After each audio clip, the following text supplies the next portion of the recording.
Breaking news, we're learning that President Trump has now reviewed attack plans for Iran. For now, though, he is holding off to see if Iran steps away from its nuclear program. A White House official telling CNN, quote, all options remain on the table. It comes as Israel is waiting to see whether Trump will attack Iran with one of America's most powerful weapons, a 30,000-pound bunker-busting bomb.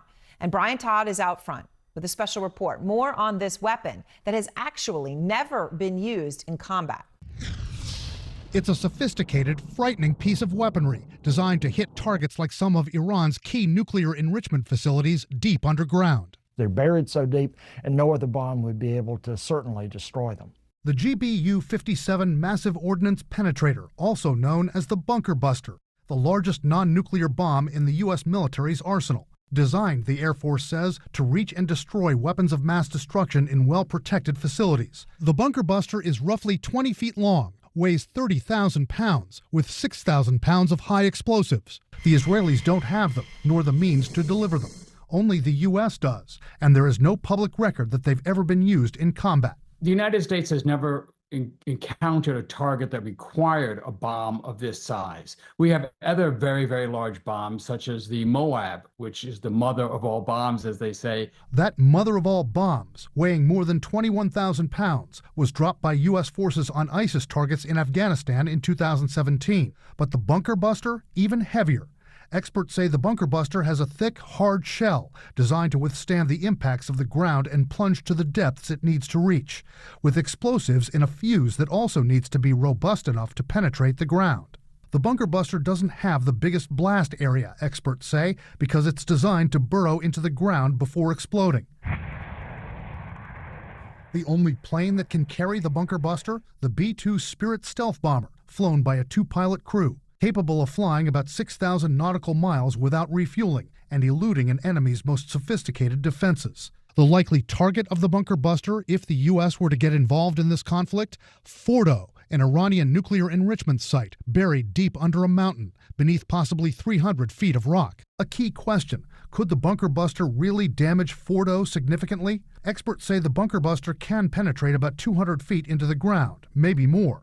But if the key targets at Fordo are about 300 feet under? One bomb isn't going to penetrate that. You're going to have multiple hits at the same spot. Drop a bomb, another B-2 comes in, drops another bomb in the crater of the first. Another key question is, would a strike on the Fordo nuclear facility cause a large radiation leak? Three experts who spoke to CNN say a radiation leak would likely be limited to the immediate area, and a strike would likely not pose the same kind of catastrophic consequences that bombing a nuclear reactor would. Aaron?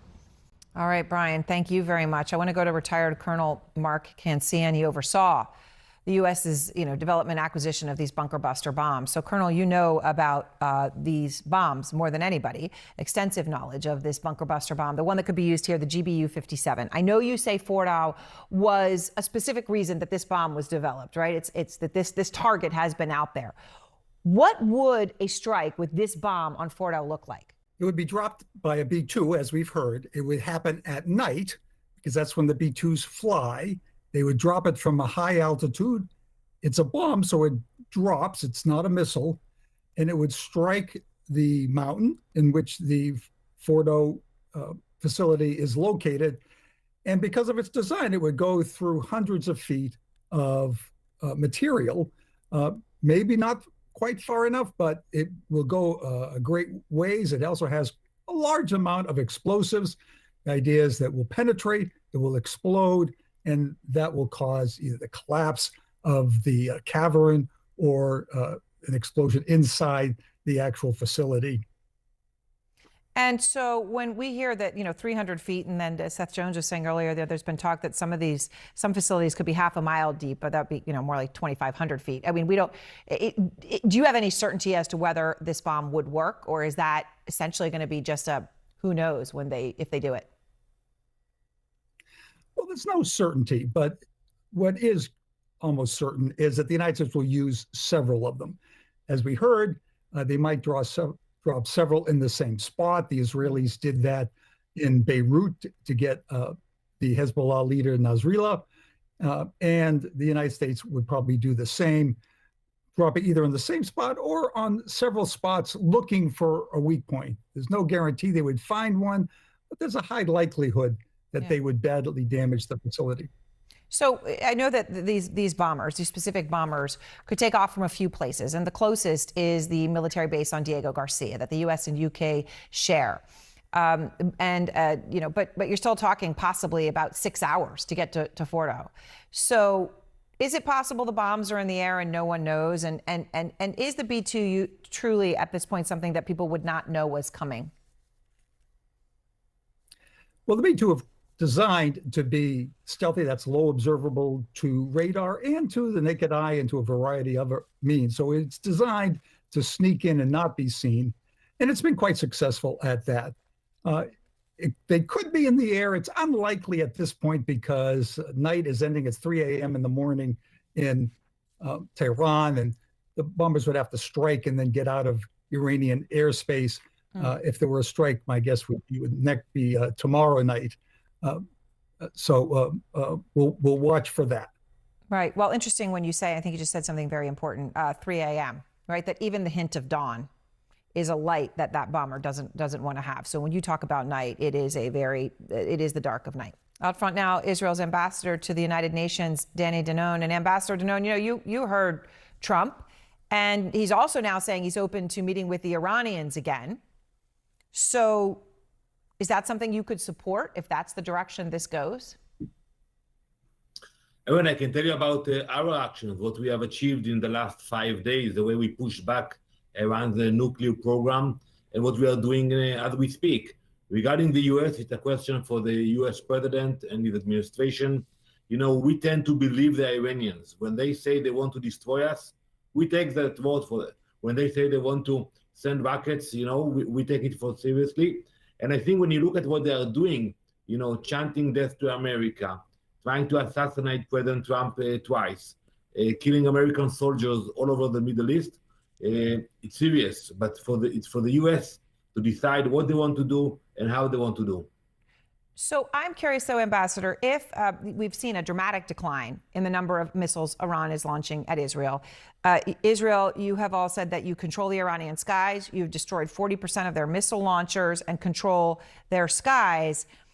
I guess I'm wondering, do you need the United States, right? There's we've been talking to generals. They're saying, okay, Israel could fly over Fordow again and again and again. If you control the skies, you're not going to get shot down. You have other options as well, ground forces, things you could use. Do you feel that Israel needs the United States or must have the United States to fully eliminate Iran's nuclear program or not as of tonight? You know, first of all, we were a small country, you know, very committed, very determined. When you look at the size of Israel compared to Iran, it's like comparing Cuba to the United States of America. You know, a tiny country, and Iran is 80 times bigger than Israel. Population-wise, you know, we have 9 million, they have 90 million people over there. So we have limited capabilities, but we have good technology. I'm sure that, you know, it will be much longer for us to make sure that Iran cannot threaten the world anymore. It will be much faster if other countries will intervene. But we don't tell those countries, you know, what to do. But they should realize, you know, the threat of Iran is not only to Israel. Those ballistic missiles that are still flying into Israel can already reach Europe today. And give them some time, Erin, they can reach the eastern shore of the U.S. So let me ask you, though, because I think, you know, I mean, there's so many fundamental questions here to discuss. But one of them, Ambassador, as you know, is that Prime Minister Netanyahu, obviously for many years, has said that Iran is on the precipice of a nuclear weapon. And it has not turned out to be true simply because they didn't get one at those times. Now he has said that it was weeks away.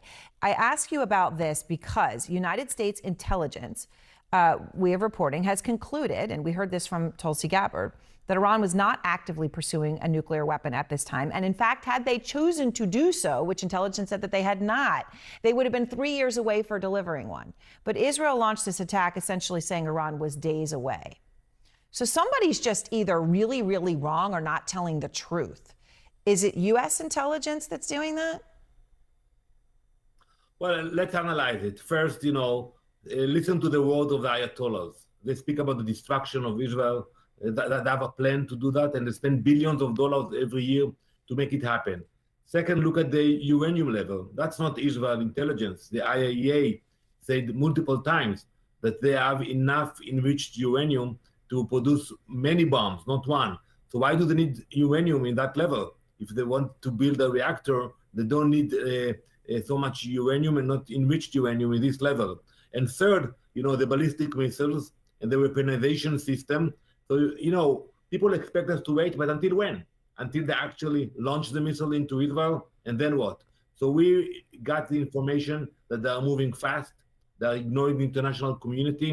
The IAEA spoke about the inspector that they cannot go there, and for years they lied. So we cannot wait. Maybe other countries felt they can wait longer, but maybe they don't feel threatened by Iran like we will. But after October 7th, we don't take any chances. And once we know that Iran has an extermination plan against Israel, we don't take chances.